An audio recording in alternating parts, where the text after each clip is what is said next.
la Pom Pom Girl. Voici Elisabeth Buffet. Le Buffet Show. Bonjour Elisabeth. Bonjour, c'est la Pompon Girl. La Pompon Girl. Alors, figurez-vous que ce week-end, j'ai fait les soldes. Ah, bah oui.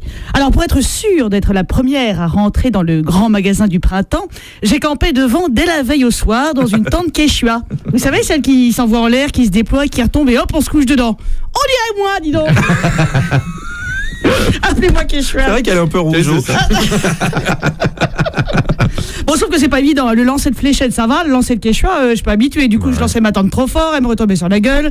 Bref, elle a fini par se déplier à coups de tatane dans sa grosse tronche de tente de merde. Voilà. Alors, ceci dit, j'ai passé une super nuit. J'étais avec une copine, Anne-Lise. C'est joli, hein? Oui, ça va. Sympa, Oui. Anne-Lise. Bon, son nom de famille, c'est Durine.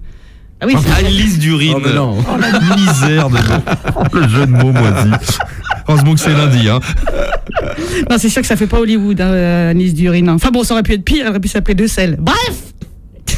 Oui, Je vous laisse réfléchir. Donc sous notre tente, il y a des SDF qui sont venus partager un cubi de rouquin. On a fait péter le sauciflard, hyper sympa. J'ai même donné un petit peu de plaisir à un clochard en lui tripatouillant le falzar. Enfin le sac Chopi qui lui servait de calbut. Ah, quelle horreur. Quoi? C'est pas Non, gentil. rien, j'écoute une autre radio en ce moment. Ouais, j'ai offert mon corps à une cloche. Oh, bah c'est les soldes, hein.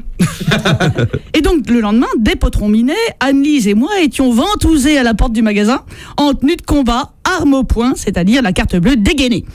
On a fait un carnage. Ah, j'ai acheté tout ce qui était à portée de bras, que des trucs indispensables, faciles à mettre, et à ma taille, bien sûr.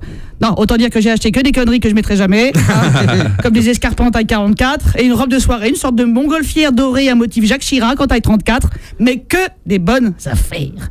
À un moment, j'étais en train de me crêper le chignon avec une connasse qui voulait mettre ses gros panards dans une sublime paire de bottes en peau de Bambi, alors que ces bottes m'appelaient déjà maman. Et là, j'ai aperçu le chef de rayon. J'ai couru vers lui, et je lui ai fait comprendre que j'étais prête à tout pour ma paire de grolles.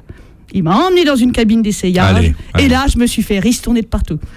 J'ai subi plusieurs rabais. Hein, je me suis fait rabaiser. Comme on dit. Oui, sûr. Oui, tout à Bien fait. sûr. C'est comme ça qu'on dit.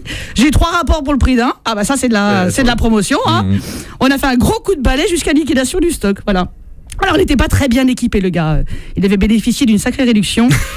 C'était au moins du moins 50%. Mais bon, pour des bottes, je tuerais ma mère. Alors, me faire touiller par une toute petite cuillère, c'était pas bien cher payé.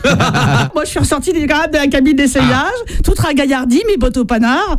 Bon, il faut un mal de chien. J'ai les arpions bouillis au bout de 5 minutes. Mais bon, je suis trop contente. J'ai retrouvé ma copine Anne-Lise, en train de turliter le vendeur lingerie pour obtenir le dernier exemplaire d'une petite culotte. Et on est reparti à mettre tous nos achats au fond de nos tiroirs, d'où ils ne ressortiront probablement jamais. Mais bon, c'est pas grave, j'ai fait des bonnes affaires et j'ai niqué au printemps, je suis ravie. Voilà.